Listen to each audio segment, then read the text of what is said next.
é uma forma de onda senoidal pura, que a gente chama. Muito, muito limpa, como vocês podem ver aqui.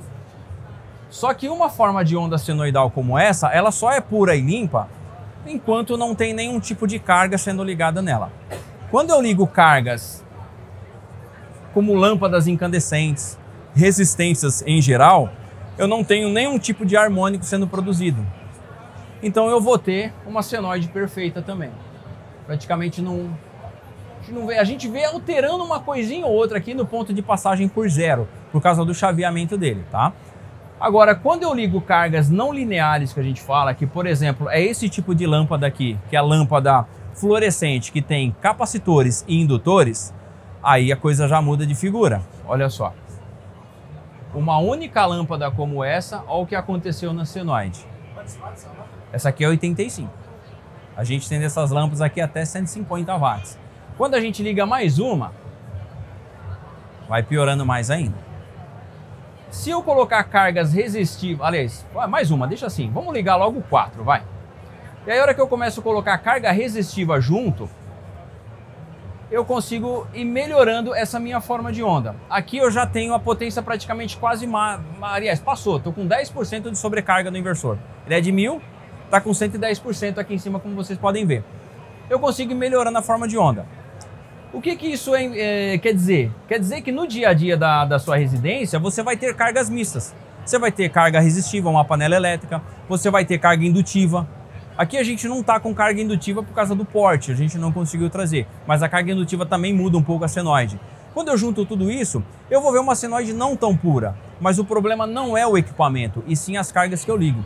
Agora é importante passar para vocês também que ele também suporta uma potência máxima, que é os 1000 watts. O que acontece muito é quando você vai instalar um inversor como esse para um cliente final, ele não tem um conhecimento muito bacana. E aí o que vai estar na mente dele? Eu liguei um monte de coisa e funcionou. E se eu ligar mais alguma outra coisa aqui agora, vai funcionar também? Vai, por um breve tempo. Mas depois ele simplesmente vai entrar em proteção.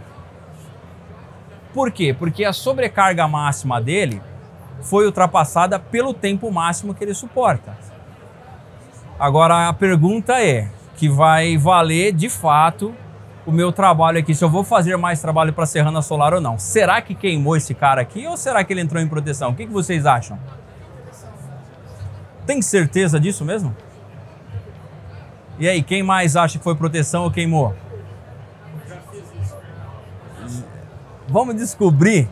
Vamos lá.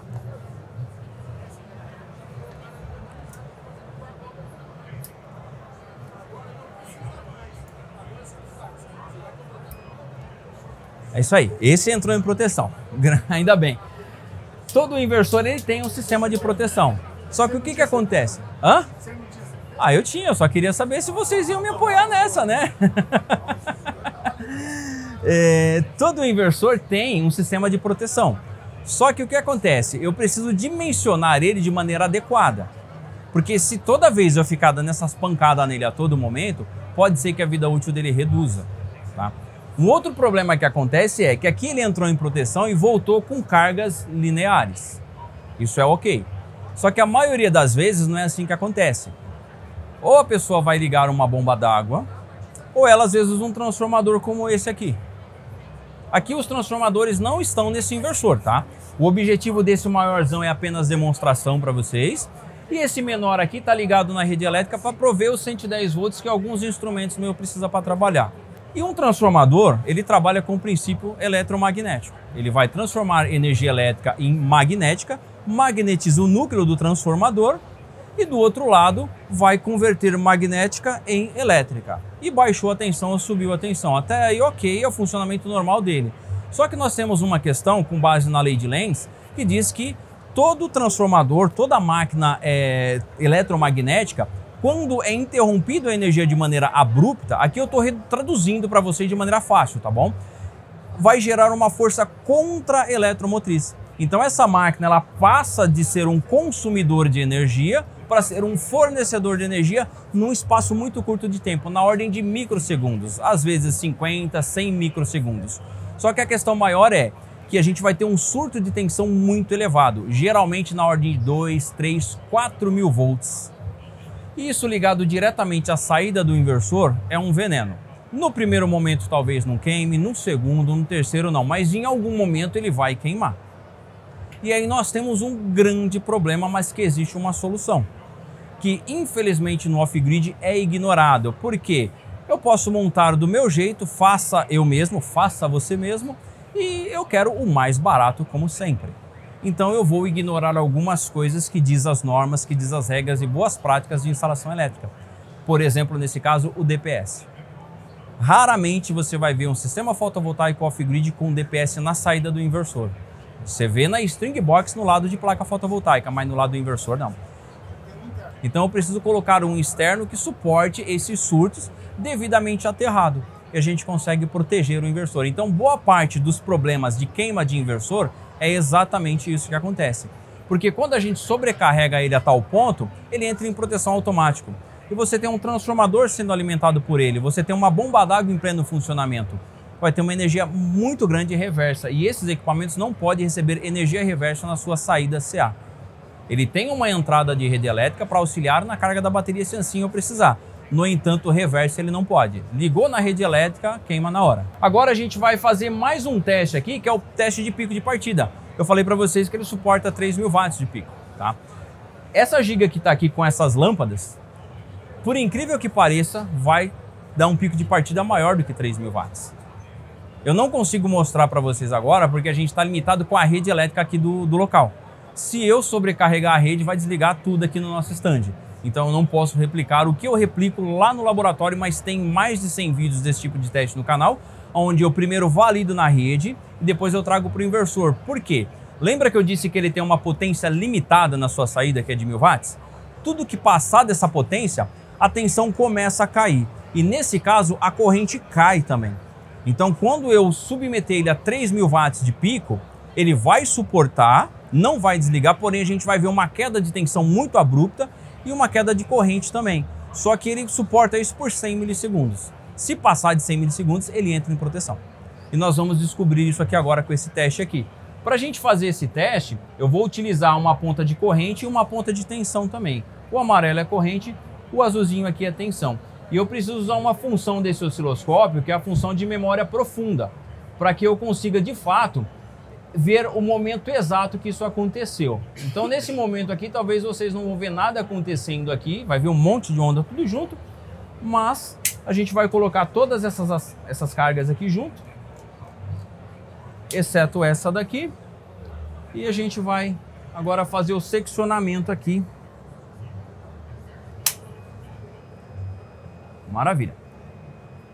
Ele está reclamando para mim porque o pico foi muito alto, ele identificou que teve uma sobrecarga, porém ele suportou trabalhar essa sobrecarga. Eu vou desligar as lâmpadas para ficar mais fácil para vocês verem, tá?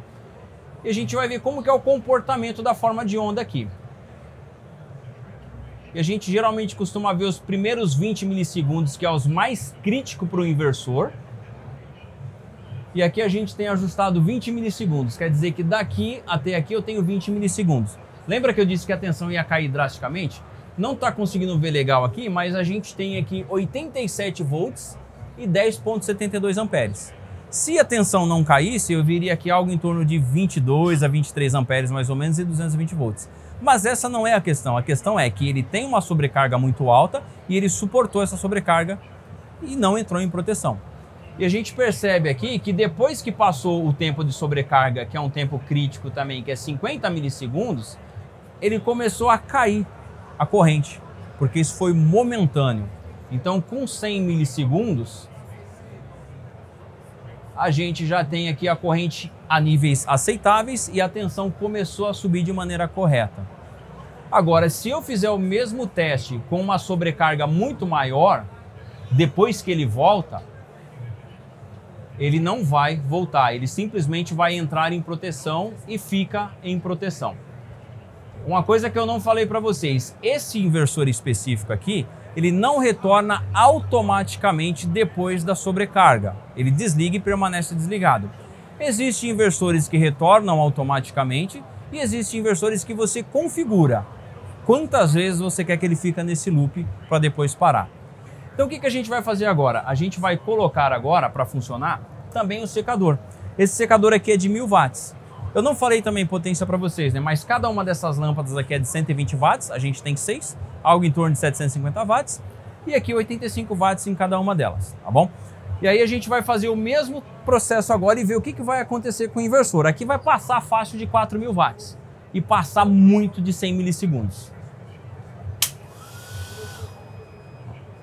Ele ainda funcionou por um tempinho, mas vamos ver por quanto tempo ficou essa sobrecarga. Será que ele queimou?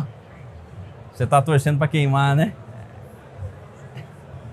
Olha só. Aqui deu um pouco mais de um segundo. Eu ajustei para um segundo, daqui para cá tem um segundo, passou um pouquinho, um segundo e mais ou menos 1,2 segundos, mais ou menos.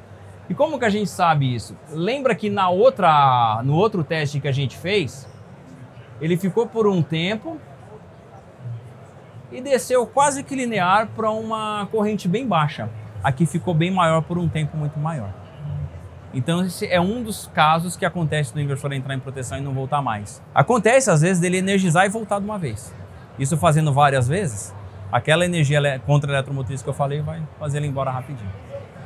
Então isso aqui é parte do conteúdo que a gente traz lá para o canal, que a gente resolveu trazer com a Serrana Solar ao vivo, para que pessoas como vocês pudessem presenciar aqui ao vivo e poder também tirar dúvidas com a gente. Ver de fato que isso é algo real, que acontece no dia a dia, para que acenda um alerta para vocês buscarem um pouco mais de conhecimento nesse segmento para orientar aquele seu cliente, mostrar para ele esse tipo de conteúdo também, falar, olha, tá vendo? É por causa disso que está acontecendo, o problema não está no inversor, o problema não está no distribuidor, né? Pode acontecer, tá, gente, de você comprar um inversor e ele vir com algum defeito e tal, como qualquer eletroeletrônico acontece, mas é muito difícil. A maioria das vezes é o mau uso do equipamento, isso aí você pode ter certeza, tá?